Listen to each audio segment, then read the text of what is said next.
figure it out for yourselves because you can't do it from these slides. Okay, this is a series of the works on paper that Joe Hirshhorn left us when he died, and have never been shown on block. So, along with the paintings, there are these. These all date from the mid-60s to the early 70s. And he did them pretty much all the same way. Superb, top-quality inks. In fact, one of his former students, two of his former students, named Ives and Silman, helped him to produce these prints. After he retired from Yale in 1961,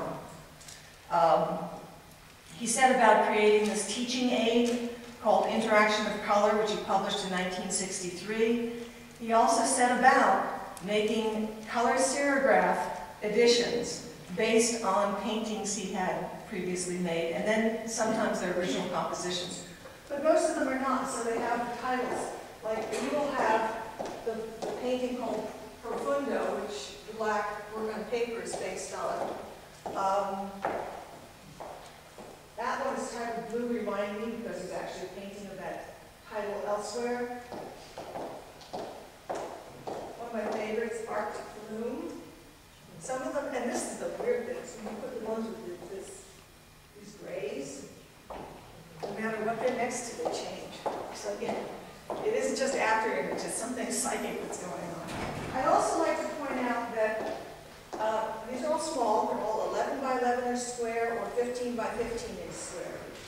These two are part of a pair, and these were made by Joseph Albers in late 1973 in honor of the opening of the Hirshhorn Museum. And so that's what they're called, Joseph Albers honors the Hirshhorn Museum. And they have not been shown before either, so we're going to put them up and maybe give them a place of honor if we can. And then I'll take back what I said about paintings and orange, because in this case it works. This is one of our two largest, and certainly one of our, if not the best, painting in our collection. It's called Glow, from 1966. Its size is 48 by 48 inches. It consists of 4 squares, and it really does seem to glow.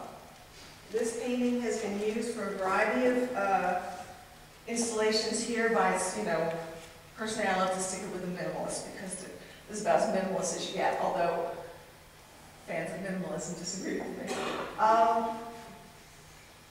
It also was used as the first postage stamp of a work from our collection. It's being featured on our website. It just works. You'll see every designer that we've had look at any of our collections, say, what would you suggest doing? They all pick this and say, oh, we got to go with this.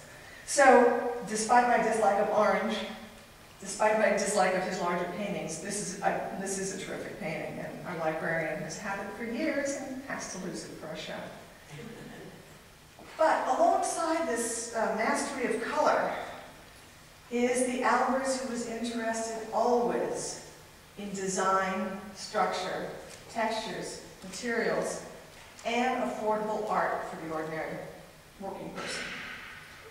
He started doing, just before he left Black Mountain College, a little bit while he was at Yale, but then after he retired and had more time, he did this series of structural constellations.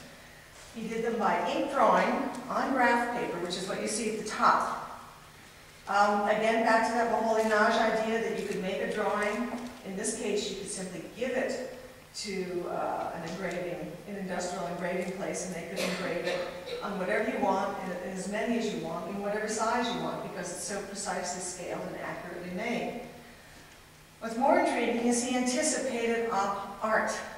If you look at the two drawings, they are essentially, they start from the same composition, if you look at the center of the drawing. And yet, when you finish looking at them, spatially they become ambiguous. You know, what's open and what's closed, what's up, what's down, what's solid as opposed to transparent. And that's the basis for his structural constellations. And for each one that was actually made in plastic, he did very deep. He did smaller drawings, and then he made the fine drawing that really was to go to the factory. And so we'll be showing them together along with several of the finished works that you've seen some of them before here. This one in particular, he liked to play with what's in, what's out, and later would turn it into public art in the form of reliefs on various buildings in Europe and America.